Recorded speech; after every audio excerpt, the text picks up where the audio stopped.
اعوذ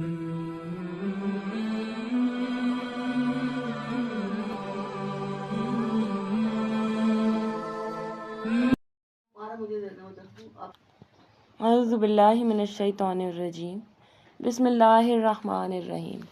رب اشرح لی صدری ویسر لی امری واحلل عقدۃ من لسانی اللہم فقہنی فی الدین اللہم فقہنی فی الدین اللہم فقہنی فی الدین۔ حدیث